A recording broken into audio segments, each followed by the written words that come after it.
Total কোরআনে আল্লাহ শব্দটা আল্লাহ এই শব্দটা আছে 2698 বার। অনেকের মাথায় প্রশ্ন হবে যে ঠিক 2698 বারে আল্লাহ কেন এই শব্দটা উল্লেখ করলেন। এইটার ব্যাখ্যা বুঝতে গেলে আমাদের কোরআনের যে কোড সেটা সম্বন্ধে জানতে হবে।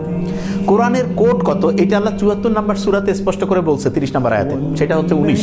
সবার উপরে আছে 19। কিরকম একটা ইন্টারেস্টিং জিনিস দেখি, প্রত্যেকটা সূরা শুরুতে বিসমিল্লাহির রহমানির রহিম আছে না, বিসমিল্লাহির রহমানির রহিমের মধ্যে 19টা হরফ আছে, মানে 19টা বর্ণ আছে। এবং খুব মজার ব্যাপার, এই যে 19 এইটা দিয়ে কোরআনের টোটাল যে সূরার নাম্বার 114, সেটাই কিন্তু ভাগ যাবে 6 19 114। এবং প্রত্যেকটা সূরার শুরুতে বিসমিল্লাহির রহমানির রহিম থাকে, কিন্তু আমরা জানি একটা সূরাতে নাই, সূরা তওবায়। তো অনেকের মাথায় প্রশ্ন, কি এটা কি ভুল করে হয়েছে নাকি? নো, আল্লাহ খুব ম্যাজিক্যাল একটা জিনিস মিলাতে চান। সেটা কি?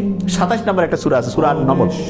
ওইখানে বিলকিস নামে একজন রানী আছে, তার কাছে সুলাইমান আলাইহিস সালাম একটা চিঠি লিখছেন। এবং আমরা যেমন চিঠির শুরুতে কি করি যে অন্যকে অভিবাদন জানাই, তা উনি নবী, তো উনি যখন চিঠি লিখছেন উনি কিন্তু আল্লাহর নাম স্মরণ করছেন। এবং স্মরণ করার বুদ্ধিটা কি? বিসমিল্লাহির রহমানির রহিম। তার মানে ওই 27 নম্বর সূরার শুরুতে একবার বিসমিল্লাহ, আবার ঠিক চিঠির মাঝখানে একবার বিসমিল্লাহ।